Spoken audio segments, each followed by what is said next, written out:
அம்மையார் அவர்கள் நமக்கு ஒரு குடும்பமாக ஒரு குறிப்பு சொல்லியிருக்காங்க. நீங்கள் இப்போ 25 பேர் கலந்து கொண்டு இருக்கிறீர்கள். நீங்கள் ஆளுக்கு ஒரு 5 பேர் கூட்டு வந்தால் ஒரு 125 பேர் ஆகும். அந்த போட்டியில் நீங்கள் கலந்துக்கிட்டால் 100ல் ஒருவர் ஆயிடுவீங்கங்கிற ஒரு அருமையான குறிப்பும். இந்த போட்டியின் நோக்கம் என்ன தெரியுமா? உங்களுக்கு புதையல் இருக்கக்கூடிய இடத்த கொண்டு கூட்டு செல்வதுன்னு ஒரு குறிப்பாக சொன்னாங்க. தமிழ் ஒரு பெரிய புதையல், ஒரு அருட்புதையல், ஒரு அறத்துக்கு ஒரு பெரிய புதையல், தவத்துக்கு ஒரு பெரிய புதையல். என்ன, வாழ்வியலில் நீங்கள் பெறக்கூடிய எல்லா நலன்களுக்கும் அது ஒரு பெரிய புதையல். அந்த புதையலை கூட்டு செல்வதற்கு நாங்கள் உங்களுக்கு போட்டி வைக்க தயங்கவில்லை. உங்களுக்கு தேவையான எல்லா பரிசுகளையும் நானே மன உவந்து வழங்குகிறேன், அதுவும் திருவருள் சம்மதத்தோடு வழங்குகிறேன். இன்னும் உங்களுக்கு ஒரு அருமையான ஒரு உறுதியை அவங்க இந்த இடத்துல சொல்லியிருக்காங்க.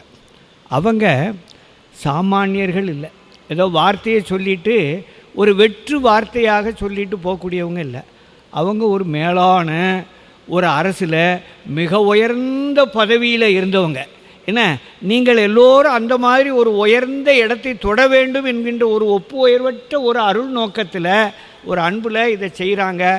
அவர்கள் கையிட்டு வாங்குவதற்கு உண்மையிலே நீங்கள் புண்ணியம் செய்திருக்க வேண்டும். இதை நான் மிகைப்பட சொல்லலை. இப்போ எல்லார்ட்டையும் பொருள் இருக்கும், என்ன, ஆனால் அது மனம் வந்து கொடுக்கக்கூடிய தன்மை இருக்குமாங்கிறது நான் ஒன்றும் சொல்வதற்கு இல்லை. என்ன, அதுக்கு அவங்க அதுக்குரிய புண்ணியத்தை அவர்கள் என்ன செய்ய வேண்டும், பெற்றிருக்க வேண்டும். என்ன, அவர்களுக்கு அந்த வகையில் எல்லா வகை சிறப்பும் உடையவர்கள். உங்களுக்கு மனம் வந்து நம்ம தர்மையினுடைய நிலையத்தின் சார்பாக அவர்கள் செய்ய உறுதி செய்திருக்கிறார்கள். அந்த அரிய வாய்ப்பை என்ன நீங்கள் பயன்படுத்தணும். அதனுடைய நோக்கம் என்னென்னா, அருட்புதையலை உங்களுக்கு சுட்டி காட்ட வேண்டும் என்பதை அவர்கள் நமக்கு தெளிவாக உணர்த்தினார்கள். அன்னார் அவர்களுக்கு நன்றி தெரிவிக்கும் முகமாக நீங்கள் எல்லோரும் கரகோஷம் செய்து, என்ன, அதை நீங்கள் இந்த கரகோஷம் வந்து இதனுடைய நோக்கம் என்னென்னா, உங்கள் குழந்தைகளை நீங்கள் முறையாக பயிற்றுவிக்க வேண்டும். அந்த உணர்வு தான். நம்மளுடைய அருள் நூல்கள் கொட்டி கிடக்குது, என்ன, எண்ணற்றவை இருக்குது. அதனுடைய பேரே நமக்கு சொன்னோம்னா இன்றைக்கி ஒரு நாள் பூரா ஒப்பிச்சுக்கிட்டு இருக்கலாம். அந்த அருள் நூல்களுடைய பெயர்களை நாம் சொன்னால் இந்த ஒரு நாள் காணாது. ஆக நாம் அதாவது அமிர்தம், அதாவது கையில் இருக்கக்கூடிய அமிர்தத்தை கவித்துட்டு அப்படின்னு ஒரு பழமொழி சொல்லுவாங்க. அந்த மாதிரி இப்போ நம்முடைய பாடல்களையும் புஸ்தகங்களையும் நாம் படித்து கொண்டிருக்கிறோம். அதனை விடுத்து அந்த அருள் அமுதத்தை நீங்கள் எல்லோரும் பருக வேண்டும் என்று அவர்கள் வாய்மொழியாக நான் இதனை கூறி, ஐயா அவர்கள் திருவாசகத்திலே அருமையான அந்த தொடரை தொட்டு சொன்ன, இதில் என்னென்னா, திருவாசகத்துக்கு எல்லோரும் உரை செய்வாங்க. சைவ சித்தாந்த அமைப்பில் சித்தாந்த சாஸ்திர அடிப்படையில் பேச நான் நிறைய பேர்கிட்ட கேட்டிருக்கிறேன். இவர்கள் வள்ளல் பெருமானையும் தொட்டு பேசினார். சுத்த தேகம், பிரணவதேகம், ஞான தேகம் என்பதை தொட்டு பேசினார். அருட்பெருஞ்சோதி, அருட்பெருஞ்சோதி, தனிப்பெரும் கருணை, அருட்பெருஞ்சோதி என்பது வள்ளல் பெருமானுடைய அந்த ஒரு கோஷமாக அமைந்தது. அவர் சமரசத்தை விரும்பினார் பெருமான். திருவடி புகழ்ச்சி, அருட்பெருஞ்சோதி, அகவல் போன்ற அருள் நூல்களை நமக்கு அருளியவர்.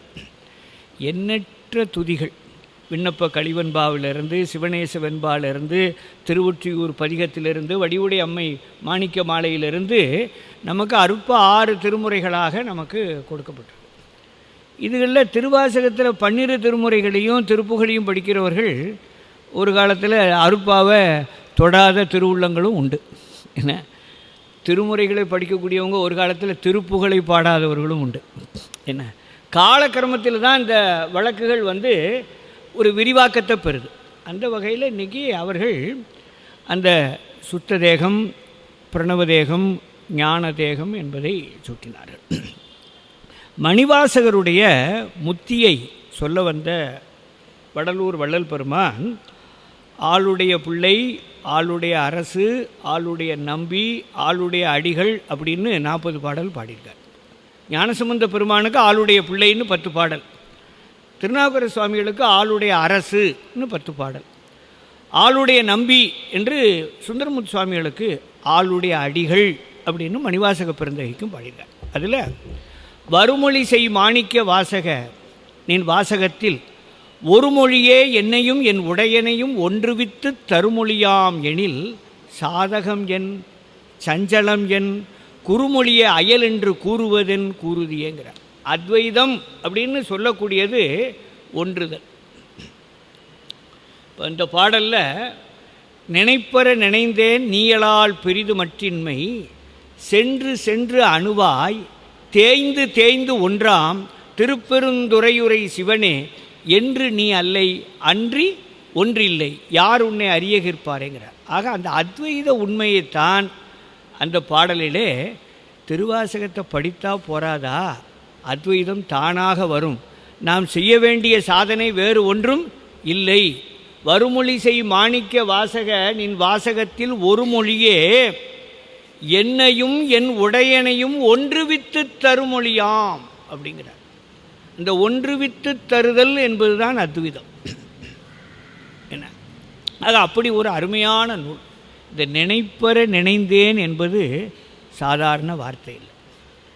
இதுக்கு சரியான பொருள் நீங்கள் பார்க்க வேண்டுமென்றால் கல்லாலின் புடையமர்ந்து நான்மறை ஆரங்க முதற் கற்ற கேள்வி வல்லார்கள் நால்வருக்கும் வாக்கிறந்த பூரணமாய் மறைக்கு அப்பாலாய் எல்லாமாய் அல்லதுமாய் இருந்ததனை இருந்தபடி இருந்து காட்டி சொல்லாமல் சொன்னவரை நினையாமல் நினைந்து, அதான் நினைப்பற நினைந்தேன். நினையாமல் நினைந்து பவத்துடக்கை வெல்வாம் அப்படின்னு நமக்கு திருவிளையாடற் புராண ஆசிரியர் பரஞ்சோதி முனிவர் நமக்கு அருளியுள்ளார். ஆக நம்முடைய அருள் நூல்களை நீங்கள் பயில வேண்டும் என்று அன்போடு வணங்கி இந்த அவர்கள் அருமையாக திருவாசகத்தை நமக்கு எடுத்துரைத்தார்கள். அவர்களும் நிலையத்தோடு ஒரு நீண்ட தொடர்பு கொண்டு இந்த குழந்தைகளுக்கு வேண்டிய அருளாசிகளை தொடர்ந்து வழங்க வேண்டும் என்று அன்போடு வேண்டிக் கொண்டு நிறைவு செய்கிறேன். திருச்சிட்டோம்.